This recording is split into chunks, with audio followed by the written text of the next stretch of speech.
Good morning, dear students. As you know that previously we have completed exercise E, that is short answer questions of chapter 3, housing and clothing. Today I am going to explain you the answers of exercise F, which is the answer the following questions in detail, that is the long answer questions. So the first question of this exercise is, give any 4 features of a good and clean house. What is the meaning of this questions? Good और clean house के 4 features आपको बताने हैं. जो good और clean house होता है वो कैसा होना चाहिए. So the answer is the 4 features of a good and clean house are, it should be well ventilated so that fresh air and sunlight can enter. House जो है वो वेल वेंटिलेटेड होना चाहिए. Well ventilated means proper doors and Windows होनी चाहिए ताकि fresh air और sunlight enter कर सके. सनलाइट का बहुत इम्पॉर्टेंट रोल होता है घर में, जैसे कि मैंने आपको पहले लेसन में भी एक्सप्लेन किया है. सनलाइट क्या करती है? जर्म्स को किल करने में हेल्प करती है, which prevents the spread of diseases. Second point is, doors and windows must have wire netting to keep away flies, mosquitoes and insects. Doors और विंडोज़ जो हैं उसमें वायर नेटिंग होनी चाहिए. Wire netting I have explain क्या होता है. Wire netting आप लोगों के घर में जो वुड का गेट होता है उसके साथ जिसको हम जाली का गेट कहते हैं, जाली की गेट और विंडोज़ लगी होनी चाहिए जिससे फ्लाइज, मॉस्किटोज़ और इंसेक्ट्स घर में एंटर नहीं कर सकें. Third point is, it must have a proper drainage system. सारे घरों में ड्रेनेज सिस्टम प्रॉपर होना चाहिए. ड्रेनेज सिस्टम मतलब जो घर में से जो डर्टी वाटर है किचन का, बाथरूम का, वो प्रॉपरली घर से बाहर निकलने के लिए जो सिस्टम होता है उसे ड्रेनेज सिस्टम कहते हैं और वो प्रॉपर होना चाहिए. Fourth point is, toilet, bathroom and wash basin must be cleaned daily to keep away germs. Bathrooms, toilets और वॉश बेसिन्स का क्लीन होना ज़रूरी है क्योंकि वहाँ पर बहुत सारे जर्म्स होते हैं. तो अगर वो क्लीन नहीं होगा तो जर्म्स क्या करेंगे? डिसीजेस स्प्रेड करेंगे. So they must be clean daily.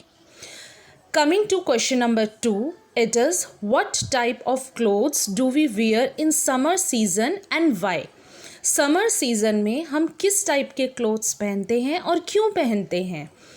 Answer is, in summer season we wear light coloured cotton clothes because they absorb sweat and keep the body cool.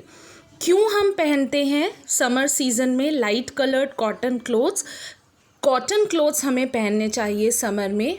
क्यों पहनने चाहिए? Because they keep the body cool. वो body को cool रखने में help करते हैं. Absorb sweat. Absorb sweat का मतलब, स्वेट किसे बोलते हैं? पसीना. स्वेट जो आता है हमें, पसीना जो आता है गर्मियों में, कॉटन क्लोथ्स उनको एब्जॉर्ब करते हैं. Coming to question number 3, what type of clothes do we wear in winter season? Why? We have talked now about the summer season. Summer season की बात करी. अब पूछा है विंटर सीज़न में हमें कैसे क्लोथ्स पहनने चाहिए और क्यों पहनने चाहिए. In winter season we wear dark coloured silk और वुलन क्लोथ्स.